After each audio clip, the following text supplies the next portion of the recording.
ये सारे लोगों की हंगर स्ट्राइक पहले दिन से जारी है और मैं भी अपना इंडेफिनाइट हंगर स्ट्राइक शुरू करेंगे आज से। तो इस बात में बिल्कुल भी कोई मत रहिए कि ये आंदोलन पीछे हटेंगे, इस गलत फहमी में मत रहिए। ये आंदोलन बहुत बड़ा होगा। इन लोगों ने बहुत बड़ी गलती की है, मेरे साथ मारपीट करके, स्टूडेंट्स के साथ मारपीट करके सोनम सर को घसीट कर इन लोगों ने इनकी जिंदगी की सबसे बड़ी गलती की। इन्होंने प्रूव कर दिया है कि ये लोग तानाशाह के लोग हैं। देश की राजधानी दिल्ली के जंतर मंतर से एक ऐसी तस्वीर सामने आई है जिसने राजनीतिक और सामाजिक हलकों में नई बहस छेड़ दी। पिछले 20 दिनों से अनशन पर बैठे सामाजिक कार्यकर्ता सोनम वांगचुक को पुलिस द्वारा अस्पताल ले जाने के बाद अब आंदोलन ने एक नया मोड़ ले लिया। आपको बता दें कि कॉकरोच जनता पार्टी के संस्थापक अभिजीत दीपके ने अनिश्चितकाल भूख हड़ताल शुरू करने का ऐलान कर दिया। अपना अनशन शुरू कर रहा हूँ।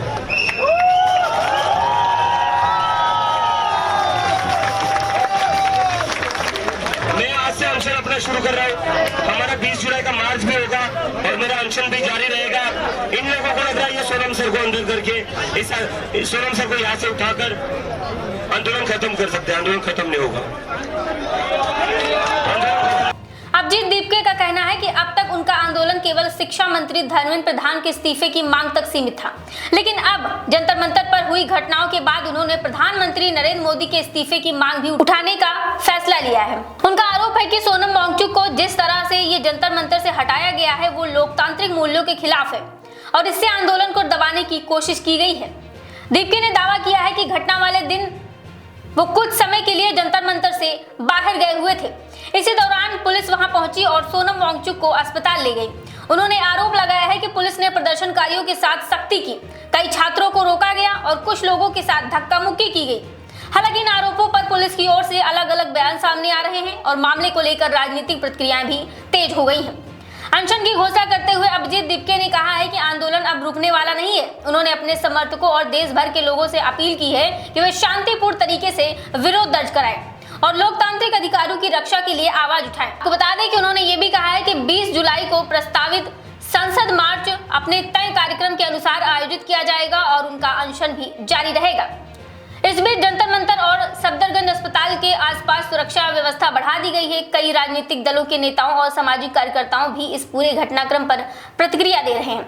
सोनम वांगचुक की पत्नी गीतांजलि भी अस्पताल पहुंच चुकी हैं और उन्होंने उनकी चिकित्सा प्रक्रिया को लेकर अपनी चिंताएं व्यक्त की। अब सबसे बड़ा सवाल यही है कि क्या ये आंदोलन और बड़ा रूप लेगा? क्या सरकार और प्रदर्शनकारियों के बीच कोई संवाद स्थापित होगा? और क्या अभिजीत दीपके का अनशन इस आंदोलन को नई दिशा देगा? आने वाले दिनों में इन आंदोलन के जवाब देश की राजनीति और जन आंदोलनों की दिशा तय कर सकते हैं। Why you are not letting my phone to be taken up? You understand, sir? Article 32 as a free individual. पहले आप प्लीज समझिए, आई एम ए प्रोफेशनल, मैं मरीज का इलाज। So please be professional. बाकी जो चीजें हैं वो एडमिनिस्ट्रेशन की, उनमें This मेरा is a कोई fundamental right. आपका फोन यहाँ रखा जाएगा, मैं फोन नहीं रखने वाला नहीं हूँ, ना मैं रखूंगा, ना मेरा कोई उसमें मतलब है। ठीक है, पुलिस बाहर लगी है, ये मैंने नहीं लगाई। जो भी हुआ है, मेरा जो काम है इलाज I करना, वो मैं need रखूंगा। physical तो आप उससे अगर copy उनके बारे में बात or I करें, want मेडिकल digital. बारे में बात करें, मैं कर सकता हूँ। बाकी चीजें आप नॉट बात कर Sir, you got him on medical grounds here, सकते। right? There is nothing नहीं। else happening. Why are we not allowed to take our phone upstairs? Why are we not getting a digital ये copy of आपको the medical administration से report? पूछना पड़ेगा। मैं मरीज की हालत के बारे में बता सकता हूँ। Then for this, you're compelling us और क्या कर सकते मैं केवल उनकी कंडीशन के बारे में बता सकता हूँ, मेडिकल स्टूडेंट के बारे में। वे उन्हें जंतर मंतर की साइट से यहाँ पर लाया गया बिना उन्हें बताए या बिना मुझे बताए। और कल शाम को ही सफदरजंग के ही डॉक्टर्स ने उनका चेकअप किया था और सारे वाइटल्स नॉर्मल थे और पोटेशियम उनका 4.3 था शाम को 4:15 बजे। लेकिन अभी हमें कह रहे हैं कि पोटेशियम 2.9 हो गया है और लाइफ थ्रेटनिंग है। लेकिन जब हमने कहा कि रिपोर्ट दिखाइए, क्योंकि हम बिना रिपोर्ट के कुछ भी उनको देना नहीं चाहते हैं, मैंने क्लियरली ये कहा है कि कुछ भी ओरल या इंट्रावेनस बिना मेरी कंसेंट के उनको नहीं दिया जाएगा और जो भी दिया जाएगा वो रिपोर्ट के बेसिस पे दिया जाएगा। लेकिन वो हमें वो रिपोर्ट दिखा तो रहे हैं जिसमें 2.9 है उनका पोटेशियम, लेकिन दे नहीं रहे। तो इसीलिए ये ट्रांसपेरेंसी की वजह से मुझे ये ट्रस्ट में प्रॉब्लम आ रहा है। और ऊपर से अगर ये मेडिकल ही इशू था तो इतने पुलिस यहाँ क्या कर रही है?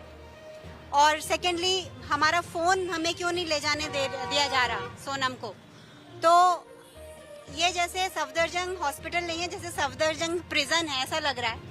इतने सारे पुलिस हैं उस फ्लोर पे, और जो 2.9 ये कह रहे हैं जिसके बेसिस पे ये इंट्रावेनस देना चाहते थे पोटेशियम, जो मैंने मना कर दिया है, वो 2.9 मेडिकली पॉसिबल नहीं है कि एक ही शाम में 4.3 से 2.9 आ जाए। मैम, क्या आपको लग रहा है कि सोनम की हंगर स्ट्राइक तोड़वाने की कोशिश की जा रही है?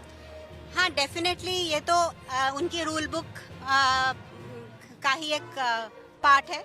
ये तो हमको पता ही था कि वो कोशिश करेंगे कि जो मंडे, एक्चुअली ये जो पिछले 20 दिनों से प्रोटेस्ट चल रहा है, ये एक मिसाल है देश में कि जिस जेनजी को इतना उनके बारे में बुरा भला कहा जा रहा था, उसी जेनजी ने ये दिखाया है कि कितने पीसफुल प्रोटेस्ट से, कितने सही तरीके से हम अपनी मांगों को आगे रख सकते हैं। तो ये प्रोटेस्ट इतने अच्छे तरीके से किया जा रहा है, और इसीलिए सोनम वांगचुक इसके साथ ये जुड़े, बहुत ऑर्गेनिकली इसके साथ जुड़े, क्योंकि उनको यूथ की ये मांग बिल्कुल सही लग रही थी कि एजुकेशन के लिए, एजुकेशन की ट्रांसपेरेंसी के लिए, एग्जामिनेशन के लिए जो यूथ मांग कर रहे हैं, जो उनका भविष्य इस पर डिपेंडेंट है, वो बिल्कुल सही है मांग।